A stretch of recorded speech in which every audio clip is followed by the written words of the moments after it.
Hey crew, it's Ben, and I'm back with another Bible study. Today we are going to be back into Exodus. So if you are unfamiliar with what I am doing in Exodus and the views that I hold on this book, you should probably start at the beginning because I would hate for you to get your feelings hurt.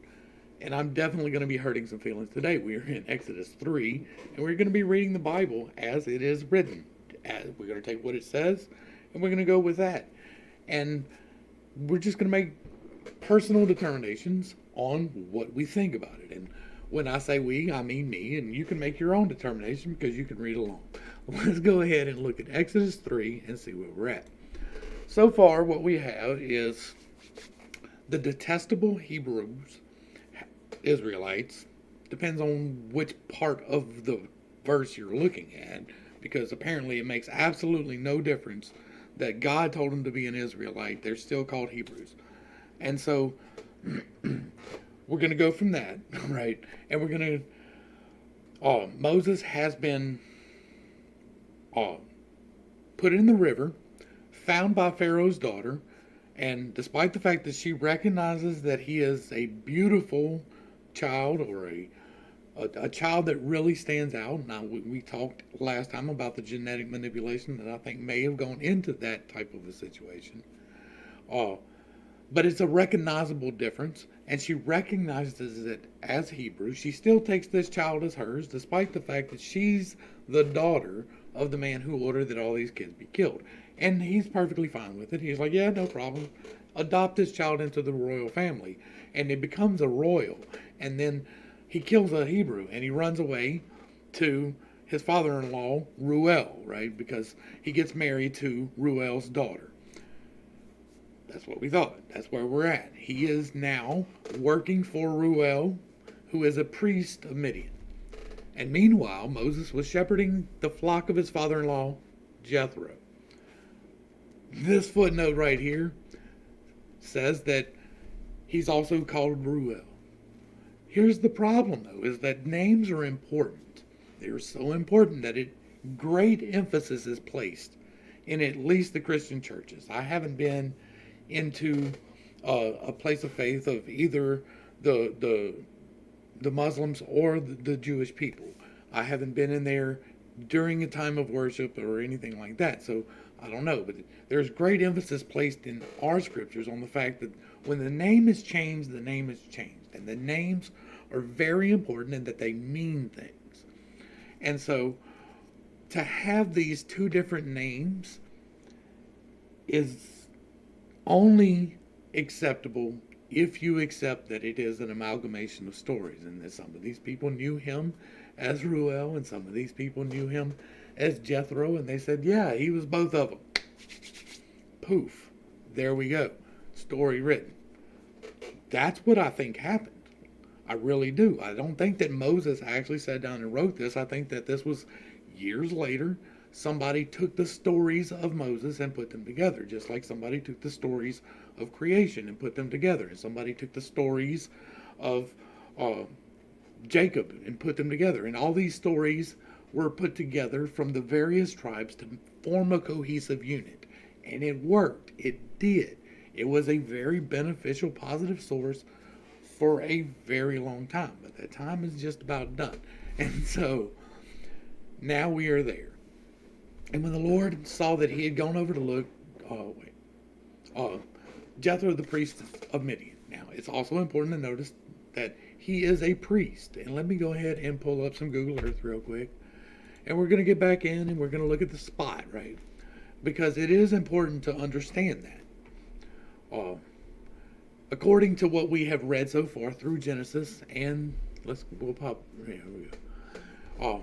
What we have read so far through Genesis and so far into Exodus is that all of these people come from a single people, right? That is the belief of almost everybody, that all of these people come from a single people. And I'm going to let that load for a minute. And so if all of these people come from a single people, they should all hold pretty common beliefs, right? It shouldn't be important that this is a priest of Midian. It should be that it is a priest of God, but he's not. It is important to understand that the priest of Midian here is one of the priests of the day, of the priest of the. Why is this not doing? Let's get a refresh on it, see if it'll pop up. It should not be hard, right? Oh, not that. All right, not that either. All right, I'm going to cut that out. So it is important to note that he is a priest of Midian. I'm hoping I get Google Earth pulled up here. I'm going to go ahead and let this pull up, and I'll just, oh, well, that's what it is. All right, so.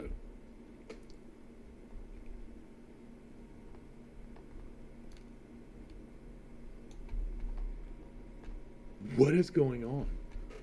This is crazy. I'm going to have to cut this out, so.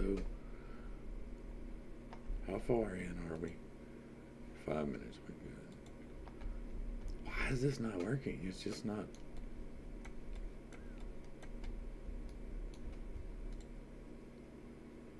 There we go. There we go. We got it fixed now. All right, so.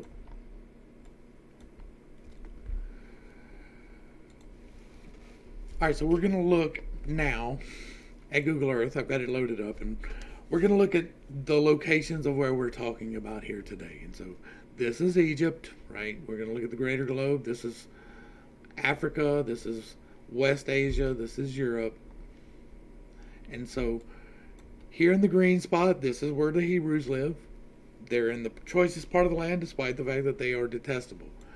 Down here, on the other side of the Gulf of Suez, and on the other side, is this even named? Yeah, the Gulf of Aqaba. This is the land of Midian, right here, on this side of this part of the water. There's a mountain range right here that runs, if it'll load, there's mountains that run right here, right? This is the most likely location of Sinai. We will get into that very shortly. But this is the area that we're talking about, right? It is a good distance from Egypt. There would not really, there would be trade here, but the route that Moses took was not the route, and it won't be the route the next time. And so, the priest of Midian, right, that's where I was at. And so the priests of Midian are the priest of this land. They're the priest here. They're not the priest of God as we understand it, right? There's a general sweeping over of that people don't really pay attention to the fact that this was the priest of a foreign god. This was not the priest of Yahweh. This was not the priest of I Am. This was the priest of Midian. It was a whole different religion. There was all kinds of other beliefs, which in one way lays false to the narrative of Genesis, and that everybody was descended from one people, because if they were, then the common source from Noah at a minimum would be the one God. There wouldn't be all of these extras, because they all would have been like, oh, look, we were saved from the flood. And everybody would have been teaching their children that from then on out. There wouldn't be no time for these other concepts of gods. And so that by itself lays rest to some of the Genesis arguments. It really does. And it's brushed over because of reasons like that. And so he led the flock to the far side of the wilderness and came to Horeb, the mountain of God. And there the angel of the Lord appeared to him in a blazing fire from within a bush. And Moses saw the bush ablaze with fire, but was not consumed. So Moses thought, I must go over and see this marvelous sight. Why is the bush not burning up? All right, back to Google Earth.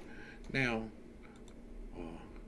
we're going to go here to my interesting places. And we're going to go right here to Sinai, which is this little blue dot right here. This was me marking the general location.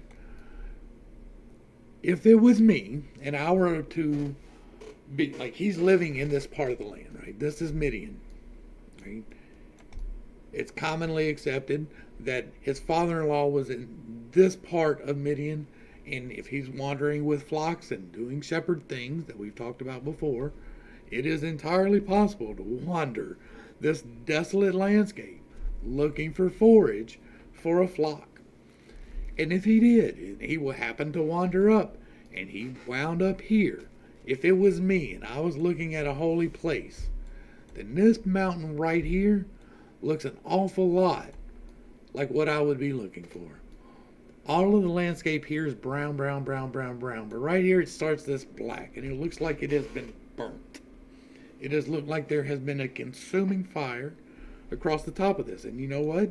With some of the theories that I have, it is entirely possible that this was a focal point, right, for some of the electrical currents of the plasma sheet, some of the grounding out patterns. And if you look at some of these splatter patterns, it makes a lot of sense. If there was a great discharge in the area, and that great discharge in the area of the electrical plasma forces that we talk about in other videos would scar the area like this, and that 6,000 years ago, 4,000 years ago, whatever time frame we're looking at, I think it's closer to 4 than 6, in the commonly accepted terms,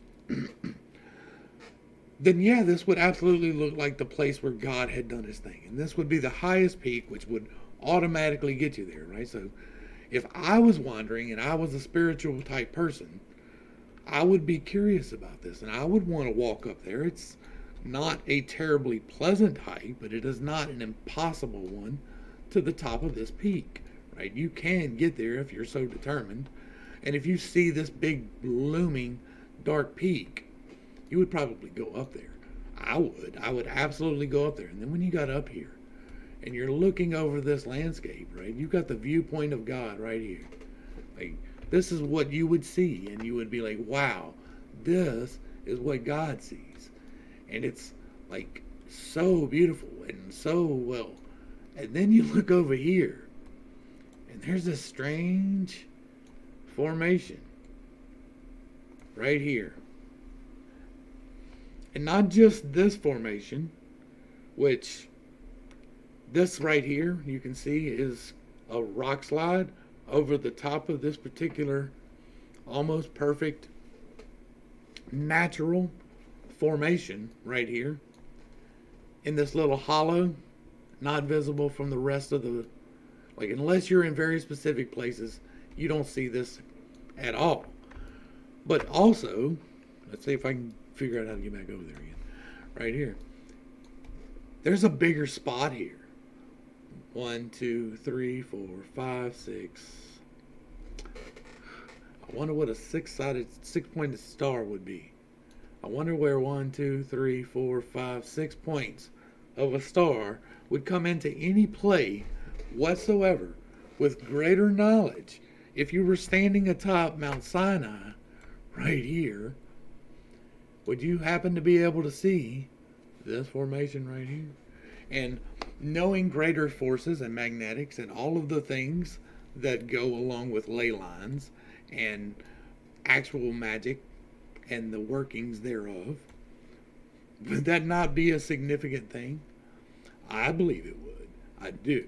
I believe that there is something very worth going to right here, and I would very much like to go and see exactly what it was. But I don't know that I would be striking any deals with entities that might come up around here, because let's read. And when the Lord saw that he had gone over to look, God called out to him from within the bush, Moses, Moses. Here I am, he answered. Kinda.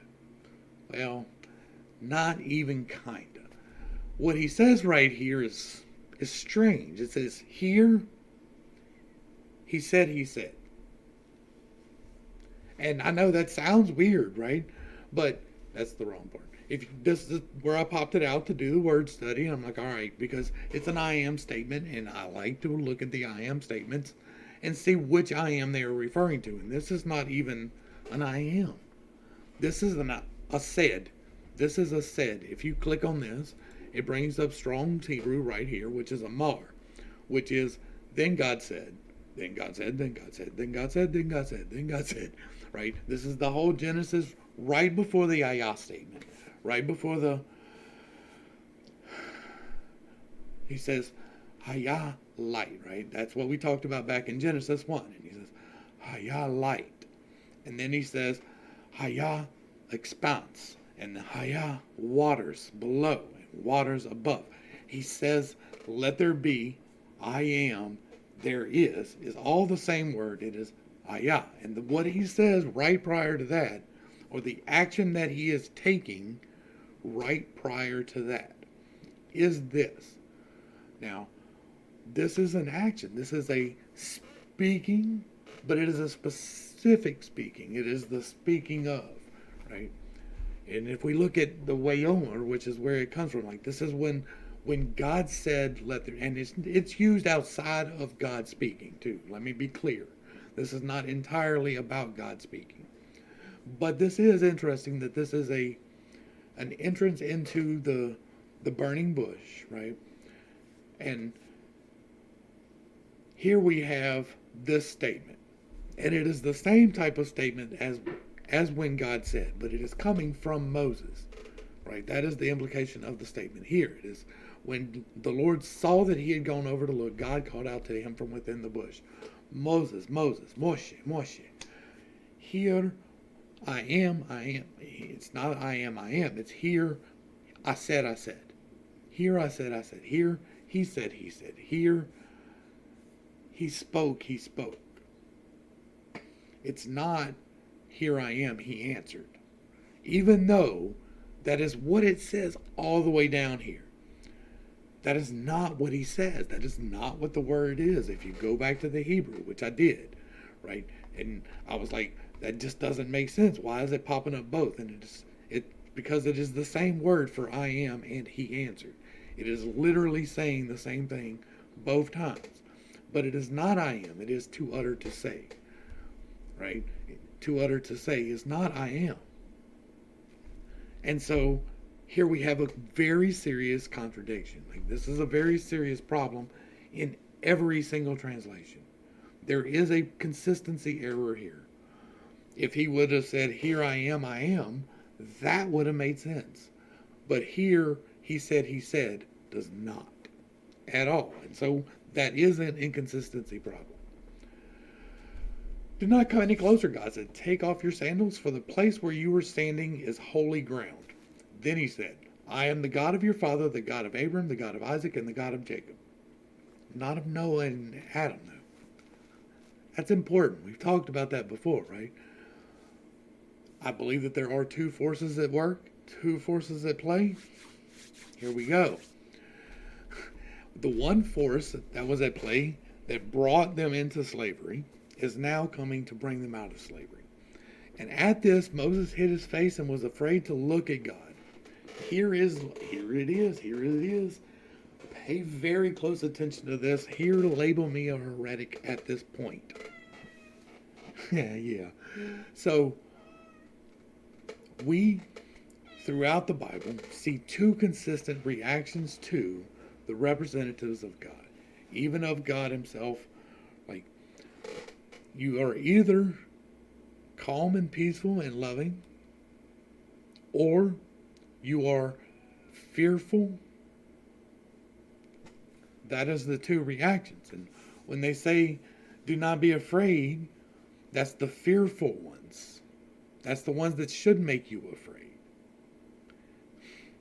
And so the ones that bring you peace, which we will see later on, there are absolutely entities that bring peace.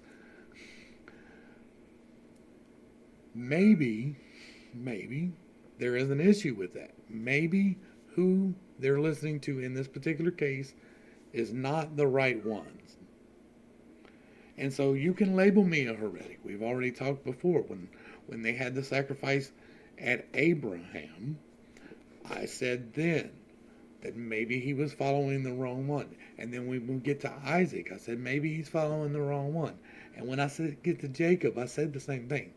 Because the evidence of the things that come from them are not the things of God.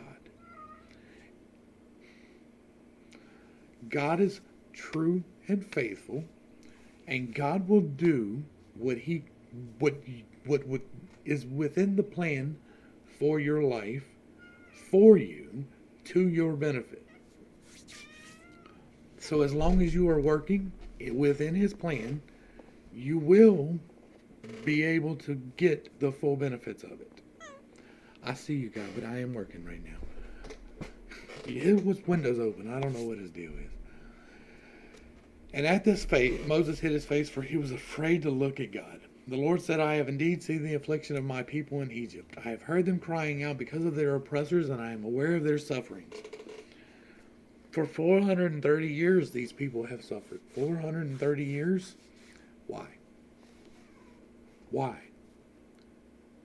It's important to know why, because we hear that they were suffering slavery because they were unfaithful to God, but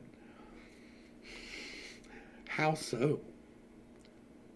Like, the God that they were serving blessed them for the things that they were doing. And the things that they were doing were not the things that were written in the law that they were given later, right? So why were they, we never did get a good answer for that.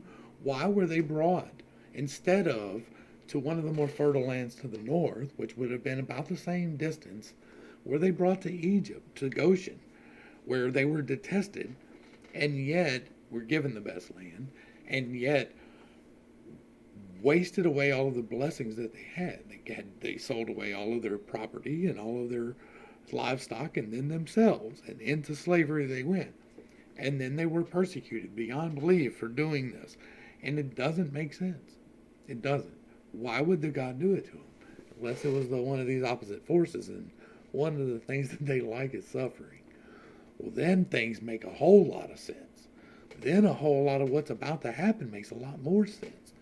Then a whole lot of what's really about to happen makes a whole lot more sense. If the forces that are manipulating this right now are the forces of the not good side, then what are we dealing with when we get to plagues and afflictions? All right. I have indeed seen the affliction of my people in Egypt. I have heard them crying out because of their oppressors, and I am aware of their sufferings. I have come down to rescue them from the hand of the Egyptians, and to bring them up out of that land into a good and spacious land, a land flowing with milk and honey, the home of the Canaanites, Hittites, Amorites, Perizzites, Hivites, and Jebusites. We'll get into that when we get into that, but why is he giving them that land? I mean, we've already talked about this. Why do they get it? We've already talked about the blessings that have been stolen and the trickery that has been done. And why should they be blessed with these things? Again, the wrong forces. And now the cry of the Israelites has reached me. Oh, now, after 430 years of unrighteous repression, like you brought on the drought and told them to go and led them into slavery for no reason. But they've been oppressed, horribly so.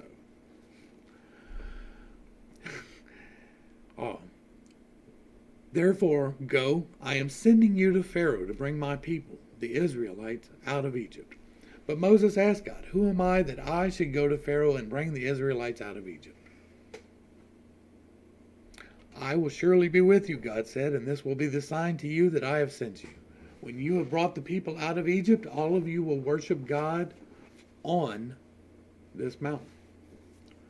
So, again, we're looking here. This is where he is. I think he was right here, but that he started out up here and probably had his flocks up in this area right here. Now, we have a location called the altar of Moses right here. And yeah, okay, but if you're going to be worshiping God, it's going to be on the tallest peak, right? And it's either here or Jabal al, so across the way. And honestly, if I'm choosing, then I'm going to choose the one that looks like it's been burnt by God. This one here looks like all the landscape all the way around it. But this looks like a vengeful place. This looks like somewhere that the voice of God would come. And so I would say that he's probably right here when he sees the burnt. Like, he sees the bush, he goes down and he sees that it's not being consumed. And then he finds out in this place of power right here,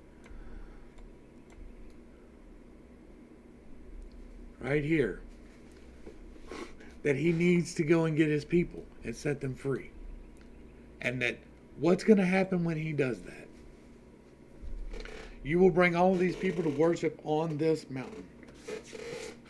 We talk an awful lot on this channel about magnetics, and we talk an awful lot on this channel about intentionality and how the energy that you put into something can feed things, right? We've talked about that, how energy flow is a real thing, and that how the collection and manipulation of energy is a real thing, and it is a gift from God, but it can be misused. And there are places where the collection of these things are more amplified, and then they are normally places of power for the local peoples who live there, right? They're normally pretty discernible, and they're normally something that they hold ceremonies and do rituals around and gather around. And all of you will worship God, and God said, all of you will worship God on this mountain. And then Moses asked God, suppose I go to the Israelites and say to them, the God of your fathers has sent me to you. And they ask me, what is his name? What should I tell them? Now here we've got another problem, right? And God said to Moses, I am who I am. This is what you are to say to the Israelites. I am has sent me to you. I have a whole video on the I am and the I am statement. It is how you manifest. And so, up until this point, the way that God is known is through the I am, right? It is, and the I am spoke, I am light. Right, we did a whole study on that, so I'm not really going to hammer it a whole lot. But here we have a contradiction for me, right? I call myself out just as much as I do anything. And so I believe that this statement is one of those, despite the best efforts, right? Because he had to be identifiable to the people who he is going to. He has to be called by the name that he is known them by. I don't necessarily believe that the one speaking in this spot, I absolutely don't believe that he was God, right? Because the physical manifestation of God within God is not. He can speak to you. He can speak audibly to you. The burning bush is even a possibility, but I have a whole problem with don't come any closer.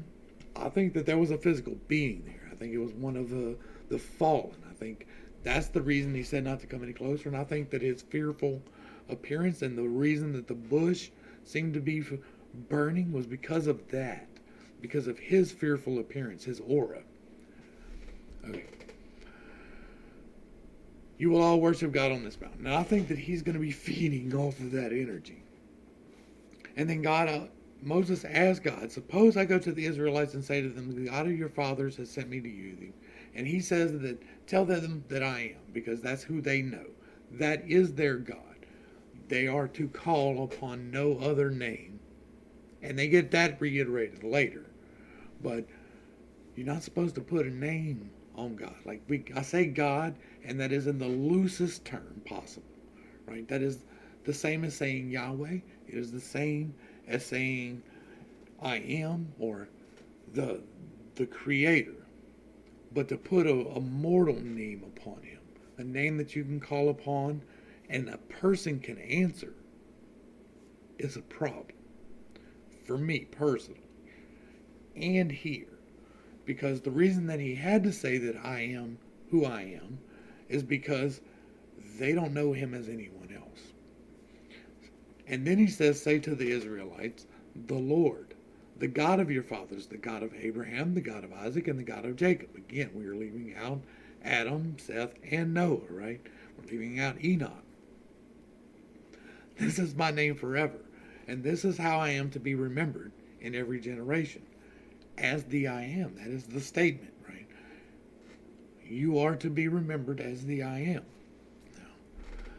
Go, assemble the elders of Israel and say to them, the Lord, the God of your fathers, the God of Abraham, Isaac, and Jacob, has appeared to me and said, I have surely attended to you and have seen what has been done to you in Egypt. And I have promised to bring you up out of your affliction in Egypt, into the land of the Canaanites, Hittites, Amorites, Perizzites, Hivites, and Jebusites, a land flowing with milk and honey. The elders of Israel will listen to what you say, and you must go with them to the king of Egypt and tell him, the Lord, the God of the Hebrews, has met with us. Now, please let us take a 3-day journey into the wilderness, so that we may sacrifice to the Lord our God. But I know that the king of Egypt will not allow you to go, unless a mighty hand compels him. So I'll stretch out my hand and strike the Egyptians with all the wonders I will perform among them. And after that, he will release you. And I will grant this people such favor in the sight of the Egyptians that when you leave, you will not go away empty-handed.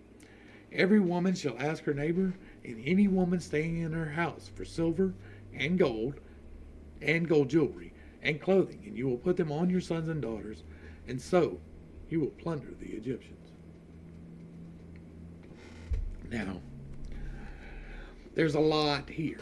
Let's check on time. Okay, I'm going to go ahead and wrap this one up.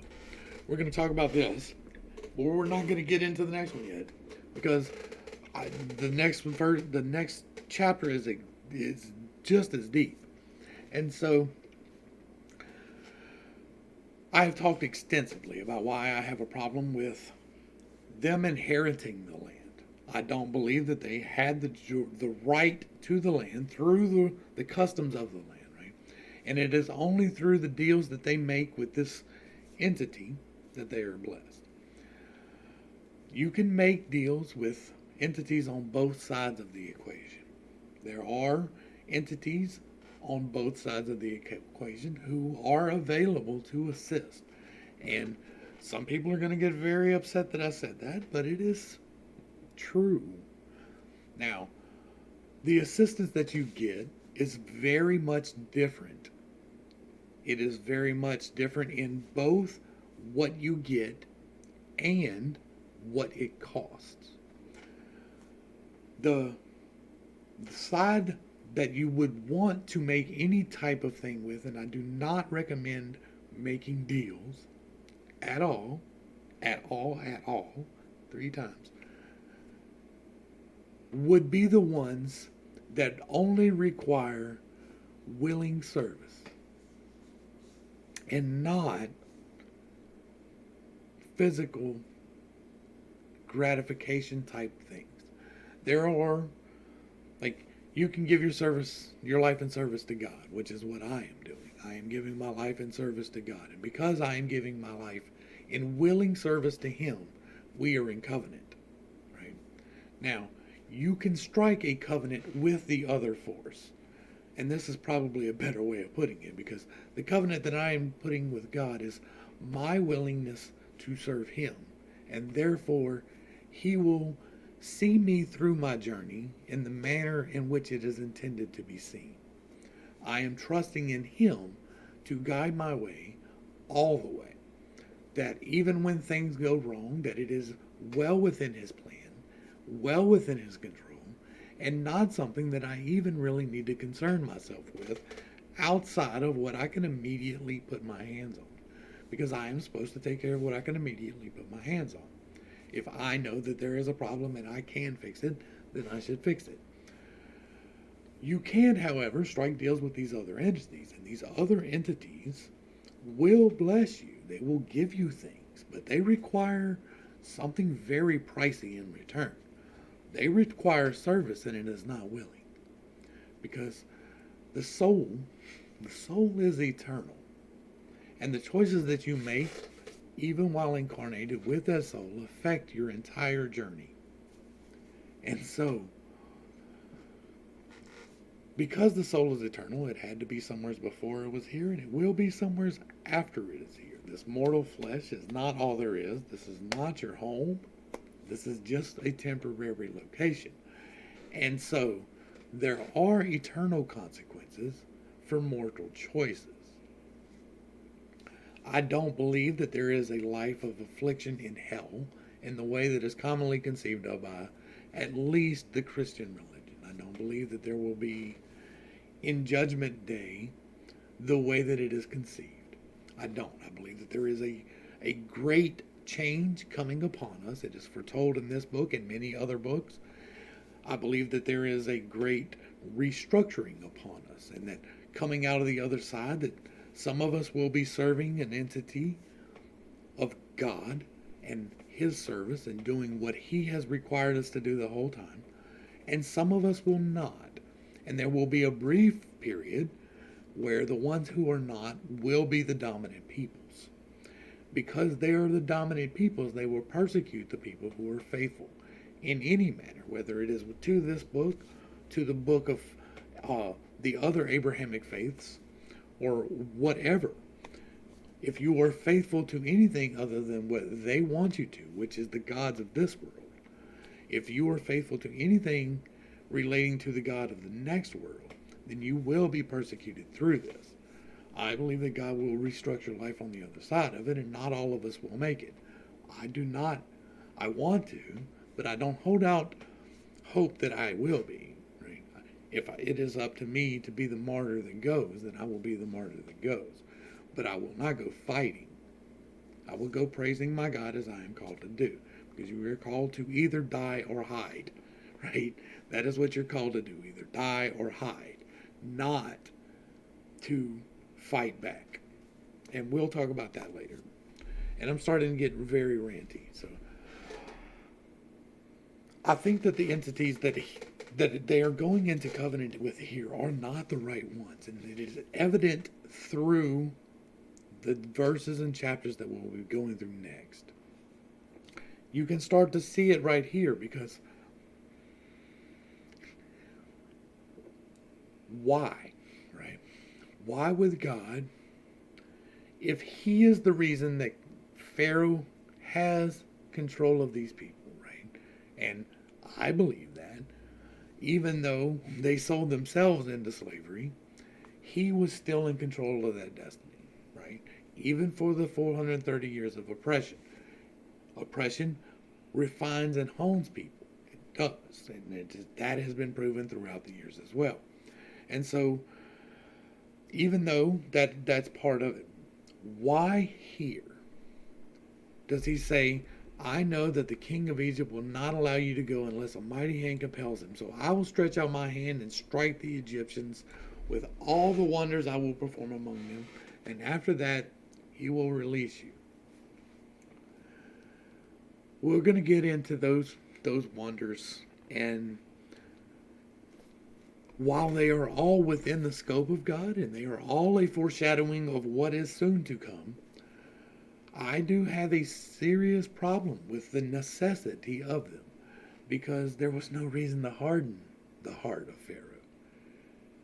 God could have just said, yeah, you know what? Pharaoh needs to be like, we detest these people, that's what they said, and we treat them like absolute garbage. We don't want them here. By all means, carry them off into the desert. That would make the most sense for Pharaoh. Now, they're slaves. We have record that they are willing slaves, but they might be captive slaves. That might be what happened here too. History is written by those who want to shape it. They say the victors, that's not even necessarily true. It is written by those who want to shape it.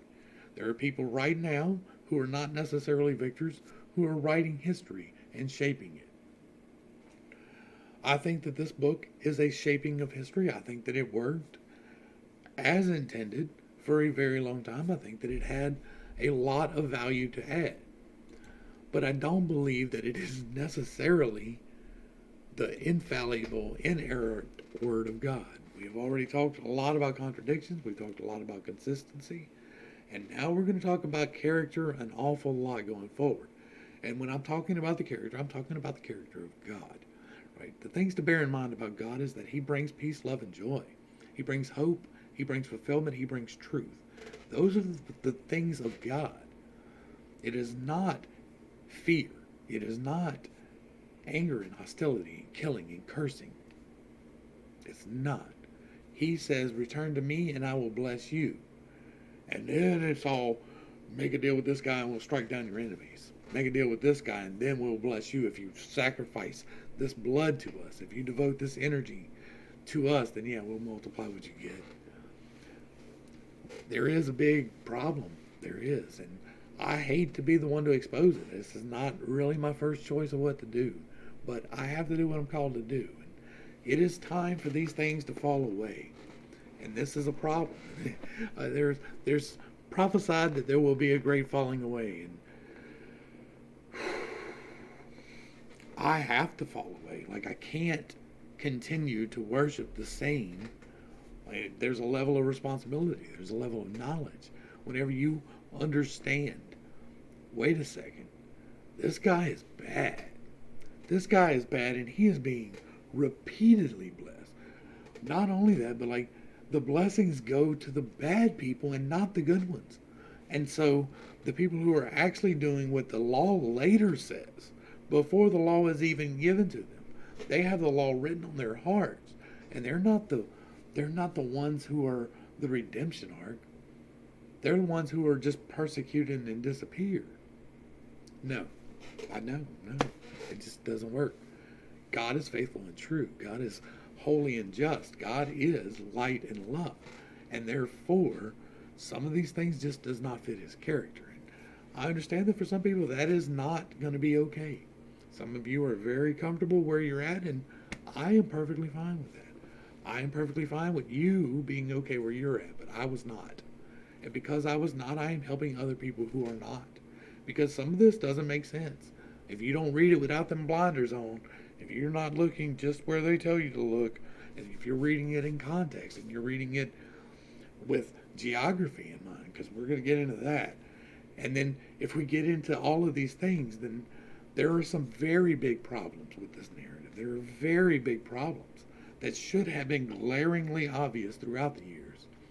But because we want to believe that the story is true, we go with it. God is true. There is a creator. He is everything. He created you. He created me. He created the space between us. He created all of the things everywhere. Every single thing is God. We are all here so that he can experience the mortal. And we are here to strive for him through our greater purpose, because we all have a greater purpose to serve. And so we are here for that. What you need to do is find your greater purpose and start striving towards it. Find God. And the way that you do that is to say, Dear Heavenly Father, I am a sinner, and I come to you for redemption from my sins. I ask you to freely forgive me because I freely accept you. That's all there is to it. Like, there doesn't need to be names. It is a genuine turning of your heart to him. It is you saying that you want him to change your life. That is all that has ever been required at all, ever. And so I'm going to go ahead and wrap this up. Hopefully I brought a little bit of enlightenment and not too much confusion to a very complicated topic. I know that what I am saying is very offensive to some people. I understand that, and I do not ever mean offense, ever. I am merely insisting upon a literal translation. We are merely reading what it actually says and just talking about it. If you disagree with me, let me know in the comments down below. If you agree with me, let me know in the comments down below. I'm here for the discussion. Keep it respectful, because that's what we do. If you'd like to see more of what I do, I've got a playlist up here, got all kinds of stuff in it. So, to the crew, thanks for hanging out. I appreciate every single minute that you are here with me, and I am praying for you every single day. Until next time, you are perfect, whole, and complete just the way that you are. And I love you. This has been pittstake. Peace.